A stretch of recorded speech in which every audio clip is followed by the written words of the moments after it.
Hi, good evening to everyone. Welcome back to Investment&Achivement. Last week metal sector பத்தி பார்த்தோம். இந்த week வந்து reality செக்டாரை பத்தி பார்க்கலாம். சேம் மெட்டல் செக்டார் என்ன கிரைட்டீரியால ஒரு நல்ல ஒரு பிரேக் அவுட் ஆகி ரீடெஸ்ட் ஆயிருக்கோ அதே கிரைட்டீரியால தான் ரியாலிட்டி செக்டார் ஸ்டாக்ஸும் இருக்கு. சரி, இது வந்து என்ன ஒரு பியூட்டின்னு பார்த்தீங்கன்னா, இந்த செக்டார் வந்து பெரிய பர்ஃபார்மன்ஸ் கொடுக்கவே இல்லை. சரி, கோரன்ல இருந்து பெரிய பர்ஃபார்ம் பண்ணாத செக்டார் ஒரு செக்டார்னா அது வந்து மீடியா செக்டார். அதுக்கு அடுத்த மாதிரி ரியாலிட்டி வந்து பர்ஃபார்ம் பண்ணிடுச்சு.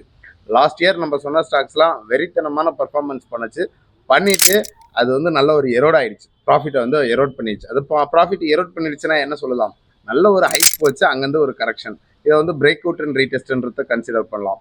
அந்த இண்டெக்ஸ் பல வருஷமா, ஒரு 10-15 வருஷமா ஒரு செங்கல் குக்கிங் பண்ணி பிரேக் அவுட் ஆகிட்டு ரீடெஸ்ட் ஆகிருக்கு. அந்த ஸ்டாக்ஸும் வந்து நல்ல பியூட்டிஃபுல் பர்சன்டேஜ் ஆஃப் ரிட்டர்ன்ஸை கொடுத்துட்டு ஒரு கரெக்ஷன் வந்திருக்கு. எப்பவுமே நம்ம சொல்லுவோம் இல்லையா, டோன்ட் சேஸ் த ஸ்டாக் அப்படின்ட்டு. அந்த ஸ்டாக்கை சேஸ் பண்ணாமல் இப்போ அது கரெக்ஷன் ஆகி வந்திருக்கிற ஜோனில் ஸ்லோ அண்ட் ஸ்டடியாக அக்குமுலேட் பண்ணக்கூடிய இடமாக இருக்கும். அந்த செக்டாரில் என்னென்ன ஸ்டாக்ஸ் இருக்குன்றது ஒரு ரீல்ஸ் கொடுத்துருப்போம். அந்த செக்டார் எப்படி இருக்குது, அந்த ஸ்டாக்ஸ் எப்படி இருக்குது, ஃபர்தராக இன்வெஸ்ட் பண்ணலாமா என்னன்றது சார்ட்டில் போய் பார்ப்போம். நம்ம சார்ட்டில் பார்க்கறதுக்கு முன்னாடி நீங்கள் வந்து ஃபண்டமெண்டல் அனலைசிஸ்ன்றதை ஓப்பன் பண்ணி அனலைஸ் பண்ணுங்கள். உங்களுடைய ஃபினான்ஷியல் அட்வைசரை கேட்டுட்டு பை அண்ட் செல் பண்ணுங்கள். நாங்கள் சொல்கிறோன்ட்டு பிளைண்டாக பை அண்ட் செல் பண்ணாதீங்க. இது எஜுகேஷ்னல் வீடியோ மட்டும்தான். நாங்கள் யாரையுமே ஃபோர்ஸ் பண்ணி பை பண்ணுங்கள் செல் பண்ணுங்கள் அப்படின்னு சொல்லக்கூடிய ஒரு சேனல் கிடையாது. நீங்கள் ஏதாவது வாங்கி லாஸஸ் மேக் பண்ணிங்கன்னா அதுக்கு நான் பொறுப்பு இல்லை. உங்களுடைய அனலைசிஸை அனலைஸ் பண்ணிவிட்டு இன்வெஸ்ட் பண்ணுங்கள். வாங்க சார்ட்டில் போய் பார்ப்போம். ஓகே, நிஃப்டி ரியாலிட்டி ஒரு மந்த்லி கேண்டல் வைஸில் நம்ம அனலைஸ் பண்ணுவோம். இதுக்கு முன்னாடி வந்து இந்த செக்டார் வந்து ஒரு பெரிய பெர்ஃபார்ம் பண்ணியிருக்கு. லிஸ்டர்லேருந்து சல்லுனிட்டு மேலே போயிட்டு அங்கேருந்து கீழே நீட்டி படுத்துக்கிட்டு இருந்துச்சு. இதுதான் மல்டிபேஜர். நிறைய பேர் வந்து எப்படி கேட்குறாங்கன்னா, மல்டிபேஜர் எப்படி ஃபைண்ட் அவுட் பண்ணுறதுன்றாங்க. டெக்னிக்கல் வைஸில் மல்டிபேஜர் என்பது ஒரு லாங் கன்சால்டேஷன், ஒரு பெரிய ஒரு சைட்வேஸ் ஜோனில் ஃபார்ம் பண்ணணும். அப்போது சைட்வேஸ் ஜோன்னா என்னென்னு பார்த்தீங்கன்னா, ரேஞ்ச் பவுண்ட் மார்க்கெட் அப்படின்வாங்க. ஒரு ஹை ஒரு லோ, ஒரு ஹை ஒரு லோ நீட்டு ஒரு கட்டத்துக்குள்ளாரவே போய்ட்டுருக்கும். அதை தான் நம்ம செங்கல் உடைப்பு அப்படின்வோம். ஒரு கன்சாலிடேஷன். அப்போ அந்த கன்சாலிடேஷன்றது எந்த இடத்துல நடைபெற்றிருக்குன்னு பார்த்திங்கன்னா, இந்த ரேஞ்சுக்குள்ளார நல்ல ஒரு பெரிய கன்சால்டேஷன் ஸ்ட்ரக்சரை ஃபார்மேஷன் பண்ணது. இந்த இடத்துல பிரேக் அவுட் ஆகிறதுக்கு முன்னாடியே நான் இந்த இடத்துலையே நிறைய ஸ்டாக் சொன்னேன். அன்றைக்கி நம்ம சொன்ன ஸ்டாக் வந்து ஒரு ஸ்டாக் மல்டி பேஜர் ஆகும் இந்த ஸ்டாக் அப்படின்னுட்டு சொன்னோம். டிஎல்எஃப் வந்து எந்த ரேஞ்சுக்கு சொல்லியிருக்கோம், டிஎல்எஃப் பிரேக் அவுட் ஸ்டாக் அப்படின்ட்டு 15 மே 2023 அன்றைக்கி நம்ம சொன்ன ஸ்டாக் ஒரு பொட்டென்ஷியலாக மார்க்கெட் மேலே போச்சு. அங்கேருந்து போலியான இறக்கத்தை கண்டு ஏமாறாதீர்கள். டைட்டிலே அதை தான் வச்சோம். நம்ம அந்த டிஎல்எஃப்க்கு என்ன டைட்டில் வச்சுருக்கோன்னா, போலியை கண்டு ஏமாறாதீர்கள், just a little more correction, இந்த கரெக்ஷனுக்கெல்லாம் பொறுத்துக்கிட்டு இருங்க அப்படின்னும். அந்த இடத்துல இருந்தெல்லாம் பெரிய ரிட்டர்ன்ஸை கொடுத்துட்டு ஃபர்தராக இப்போ கரெக்ஷன் வந்துட்டுருக்கு. இந்த செக்டாரும் கரெக்ஷன் வந்துட்டுருக்கு. இப்போ நம்ம ஃபோக்கஸ் பண்ணலாமா? தாராளமாக ஃபோக்கஸ் பண்ணலாம். இந்த இடம் வந்தால் தான் ஒரு எக்ஸாக்ட் பாட்டம் அவுட். இந்த இடம் வந்து எந்த ரேஞ்சில் இருக்குதுன்னு பார்த்திங்கன்னா, ஒரு 632 ஒரு இண்டெக்ஸ் வந்து சப்போர்ட் எடுக்க வேண்டிய ஜோன் வந்து 632 டு 700 இந்த ரேஞ்சுக்குள்ளார ஒரு அன்டிக் மாதிரி எடுத்துக்கிட்டு வந்துட்டு ரிவர்சல் பண்ணுறதுக்கு உண்டான வாய்ப்புகள் அதிகம். நான் இந்த செக்டாரில் ஸ்லோவாக அக்குமுலேட் பண்ணியிருக்கேன். அக்குமுலேஷன் தான், அக்ரெசிவ் பை கிடையாது. அக்ரெசிவ் பை வர அக்குமுலேஷன்றது வர ஒரு ஆல் டைம் இல்லை, ப்ரீவியஸ் ஏடிஹெச்சில் இருந்து மார்க்கெட் வந்து என்ன ரேஞ்சுக்கு ஃபாலோ ஆகிருக்குன்னா 33% ஆஃப் கரெக்ஷன் இண்டெக்ஸ் கொடுத்துருக்கு. இப்போது நல்ல ஒரு பைக் உண்டான ஆப்பர்ச்சுனிட்டி எந்த ஜோனில் இருக்குன்றது ஃபைண்ட் அவுட் பண்ணிட்டோம். இதுதான் இந்த இண்டெக்ஸோடைய support and resistance. And then இன்னும் ஒரு அழுத்தினாங்கன்னா, இந்த 700க்கு வந்ததுன்னா ஓவர் சோல்டு ஆகும். அந்த ஓவர் சோல்டில் தாராளமாக கான்ட்ரிபியூட் பண்ணுங்கள், பை பண்ணுங்கள்.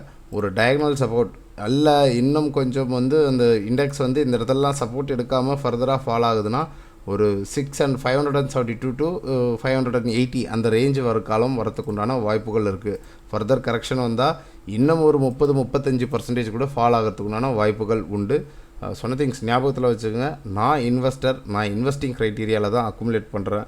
ட்ரேடர்னால் ட்ரேடிங் க்ரைட்டீரியாவில் அக்குமுலேட் பண்ணுங்கள். ட்ரேடுக்கு உண்டான செட்டப் இப்போ வரவே இல்லை. ட்ரேடுக்கு உண்டான செட்டப்ன்றது மேலே மல்டியர் பிரேக் அவுட் ஆனதுக்கு அப்புறமேட்டுக்கு தான் பை பண்ணுவாங்க. ஆல் டைம் ஹையை பிரேக் பண்ணிடுச்சு அப்படின்ட்டு சொல்லுவாங்க. அப்போ ஓடி போய் வாங்குறீங்கன்னா நீங்கள் சேஸ் பண்ணி வாங்குறீங்கிறத டிக்ளேர் பண்ணிக்கோங்க. ஸோ நான் பண்ணுறது இன்வெஸ்டிங் க்ரைட்டீரியா புரிஞ்சுதுங்களா? இண்டெக்ஸோடைய லெவல்ஸ் என்ன ஏதுன்றதை பார்த்துட்டோம். ஓகே, நம்ம ஸ்டாக்குக்கு போய்டுவோம். என்னென்ன ஸ்டாக் இருக்குது, என்னென்ன அந்த செக்டாரில் ஒரு ஃபண்டமெண்டலி ஸ்ட்ராங்கான நிறுவனம் அப்படின்றத பார்ப்போம். டிஎல்எஃப் நம்ம சொன்ன ரேஞ்ச் எப்போ மேலே சொன்னோம் 2023. அப்போ அந்த இடத்துல இருந்து இந்த ஸ்டாக் வந்து என்ன பர்சன்டேஜ் ஆஃப் ரிட்டர்ன்ஸ் கொடுத்தது அப்படின்றத கிளியராக ட்ராக் பண்ணி பார்ப்போம். எக்ஸாக்டாக இந்த ரேஞ்ச் 350 பெரிய ஒரு ரேலியை பார்த்து அரவுண்டு ஒரு 180% ஆஃப் ரிட்டர்ன்ஸை கொடுத்துட்டு ஒரு 180% லாபம் கொடுத்தது. அங்கேருந்து கிட்டத்தட்ட ஒரு 40% இறக்கத்தை பதிவு செய்துள்ளது டிஎல்எஃப். இதையும் பாருங்கள், அந்த இண்டெக்ஸையும் பாருங்கள், ரெண்டும் பெரிய ஒரு வித்தியாசமே இருக்காது. ஒரு இண்டெக்ஸ் டிரைவர் யார், இண்டெக்ஸ் ஃபாலோவர் யார், எப்படி நம்ம ஸ்டாக்கை செலக்ட் பண்ணணும் அப்படின்றதுல தான் பாடங்கள். அப்போது டிஎல்எஃப் வந்து எக்ஸாக்ட் ஒரு பாட்டம் அவுட் ஆகக்கூடிய ஜோன் ஒரு 505 ரூபா, இப்போ 603 ரூபாவில் ட்ரேட் ஆகிட்டுருக்கு. நான் என்ன சொல்லுவேன்னா, இந்த இடத்துலையே ஸ்லோ அண்ட் ஸ்டடியாக அக்குமுலேட் பண்ணுங்கள். மார்க்கெட் வந்து ஒரு லோ ஃபார்மேஷனில் வருது. இந்த ரேஞ்சில் மார்க்கெட் சப்போர்ட் எடுக்கும். ஃபஸ்ட் லெவல் அக்குமுலேஷன்றது 608 அக்குமுலேட் பண்ணுங்கள். 608க்கு கீழே பிரேக் டவுன் ஆச்சுன்னா ஃபர்தராக ஒரு 490 500 அந்த ரேஞ்சுக்கு வரும். இந்த ரேஞ்சில் ஓவர் சோல்டு அப்படின்ற இடத்த டிக்ளேர் பண்ணிவிட்டு மார்க்கெட் ரிவர்சல் ஆகிறதுக்குண்டான பாசிபிலிட்டி இருக்கும். இந்த லோக்கும் இந்த ஐக்கும் பார்த்தோம்னா ஃபெப்பில் இதுவே வந்து ஒரு 50% ஆஃப் கரெக்ஷன் வந்திருக்கு. டிஎல்எஃப்டைய லெவல்ஸ் 600 அப்படின்ற ஒரு இடம் கிடைத்தால் முதல் பகுதியை பதிவு பண்ணுங்கள். இரண்டாவது பகுதின்றது 500 அந்த ரேஞ்ச் கிடைச்சா வாங்குங்க டிஎல்எஃப்டைய லெவல்ஸ். அண்ட் தென் ஓப்ராய் ரியாலிட்டியும் பார்த்திங்கன்னா நல்ல ஆல் டைம்லேருந்து நல்ல கரெக்ஷன் ஆகிருக்கு. இவங்களுடைய ட்ரெண்ட் எப்படி போய்ட்டுருக்குன்னா, கிப்பான் ஒரு ஹையர் ஐ ஃபார்மேஷன்லேருந்து அங்கேருந்து ஒரு சர்க்கிள் வந்திருக்கு. ஒரு ப்ரைமரி ட்ரெண்ட் வந்து அப் ட்ரெண்டில் தான் போய்ட்டுருக்கு. ஒரு மைனர் ட்ரெண்ட் அப்படின்றது இந்த இடத்துல வந்து மார்க்கெட் சப்போர்ட் எடுத்திருக்காங்க. அரவுண்ட் 1468 ஸ்ட்ராங்காக சப்போர்ட் எடுத்துகிட்டு இந்த ரேஞ்ச் வந்த உடனே ஒரு பவுன்ஸ் பேக், மறுபடியும் கீழே வந்தோடனே ஒரு பவுன்ஸ் பேக். அரௌண்ட் 1472 அப்படின்றது ஒரு ஸ்ட்ராங்கான சப்போர்ட். இந்த ரேஞ்சில் வந்தால் வாங்கிட்டு ட்ரேடராக இருந்தால் ஸ்டாப் லாஸ் வைக்க.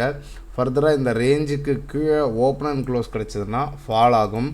அந்த ஃபால் வந்து நல்ல ஒரு ஓவர் சோல்ட் ஆகிட்டு ஒரு பைக் உண்டான ஆப்பர்ச்சுனிட்டி எந்த ரேஞ்சை க்ரியேட் பண்ணி தருன்னு பார்த்திங்கன்னா நல்ல ஒரு 1246 எஸ் இந்த ரேஞ்ச் கிடச்சா இது ஒரு எக்ஸாக்ட் பாட்டம் அவுட். இது எல்லாமே வந்து ட்ரெண்ட் ரிவர்சல்ன்ற க்ரைட்டீரியாவில் இல்லை.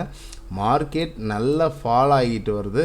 இந்த ஃபாலில் ஒரு பாட்டம் அவுட் ஆகக்கூடிய ஏரியா எதுன்ட்டு ஃபைண்ட் அவுட் பண்ணி அங்கே இன்வெஸ்ட் பண்ணக்கூடிய ஒரு ஜோனை தான் நம்ம பார்த்துட்ருக்கோம். உடனே இது ட்ரெண்ட் ரிவர்சல் ஆகிடுச்சு அப்படின்ற எந்த ஒரு க்ரைட்டீரியாவும் கிடையாது. நன்றாக புரிந்து கொள்ள வேண்டும் நண்பர்களே. ஃபர்தர் இந்த இடத்துல 1246 அப்படி அந்த ரேஞ்ச் கிடச்சதுன்னா மார்க்கெட் என்ன ஆகும், இங்கே வந்து ஃபால் ஆகிட்டு அப்படியே ஸ்லோ அண்ட் ஸ்டடியாக ரெக்கவர் ஆகும். ப்ரீவியஸ் ஏடிஹெச் போகிறதுக்கு உண்டான பாசிபிலிட்டி இருக்குது. இந்த பேட்டர்ன் வந்து ஒரு ரைசிங் வெஜ் அப்படின்ற ஒரு பேட்டர்ன் போகிறது.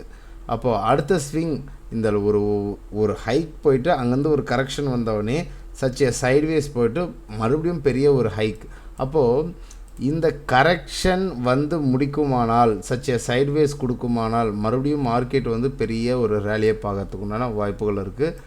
ஸ்லோவாக என்ன சொல்கிறது, ஒரு ரியல் எஸ்டேட் வியாபாரம் பண்ண போகிறோம், ஒரு லேண்ட் வாங்க போகிறோம், அதுக்கு இடம் வாங்கிட்டு லோன் கட்டுறதுக்கும் வீடு கட்டிட்டு லோன் கட்டுறதுக்கும் இந்த செக்டாரில் சின்னதாக இஎம்ஐ மாதிரி ஒரு இன்ஸ்டால்மெண்ட்டில் ஒவ்வொரு லோன் கிடைக்கும்போது ஒவ்வொரு லோ வரும்போதெல்லாம் ஒரு 5 ஸ்டாக்கு, ஒரு 2 ஸ்டாக்கு, ஒரு 3 ஸ்டாக்குன்னுட்டு ஸ்லோவாக அக்குமுலேட் பண்ணுறவங்க தாராளமாக இந்த செக்டாரை ஃபோக்கஸ் பண்ணலாம். ஓகே, கோத்ரேஜ் ப்ராப்பர்ட்டிஸ் நல்ல ஒரு ஃபண்டமெண்டலி ஸ்ட்ராங்கான நிறுவனம். நல்ல ஒரு ஹைக் போயிட்டு அங்கேருந்து ஒரு கரெக்ஷன், மறுபடியும் ஒரு ஹைக் போயிட்டு அங்கேருந்து ஒரு கரெக்ஷன். இந்த ஸ்டாக் ஓவராலாக என்ன பொறுத்தவரைக்கும் கோத்ரேஜ் வந்து நல்ல ஒரு ஓவர் சோல்ட் ஆகிருக்கு. 45% வந்து கரெக்ஷனை கொடுத்துருக்கு. நான் இந்த இடத்துல அக்குமுலேட் பண்ணியிருக்கேன். அக்குமுலேஷன் அக்ரெசிவ் பை கிடையாது. நான் அக்குமுலேட் பண்ண காரணம் மார்க்கெட் ஏறினதுக்கு உண்டான நல்ல ஒரு பியூட்டிஃபுல் கரெக்ஷன் வந்திருக்கு. இந்த இடத்துல ஒரு சப்போர்ட் அமைக்கிறாங்க. எந்த ரேஞ்சுன்னு பார்த்திங்கன்னா 1890 அப்படின்றது ஒரு ஸ்ட்ராங்கான ஒரு பேஸ் அமைக்குது.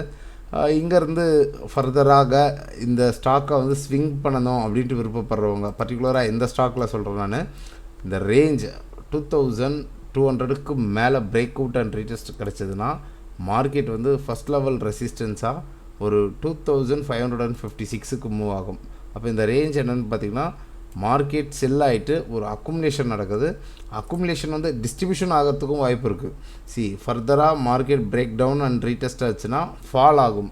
அப்போ நம்ம வந்து ஸ்டாப் லாஸ்ன்றது இந்த 1800 அண்ட் சம்திங்கில் வச்சுக்கணும். எந்த ரேஞ்ச் ஸ்டாப் லாஸை மெயின்டைன் பண்ணிக்கணும்னா 1900. இந்த 1900 இருந்தது ஸ்டாப் லாஸாக மெயின்டைன் பண்ணிக்கணும்.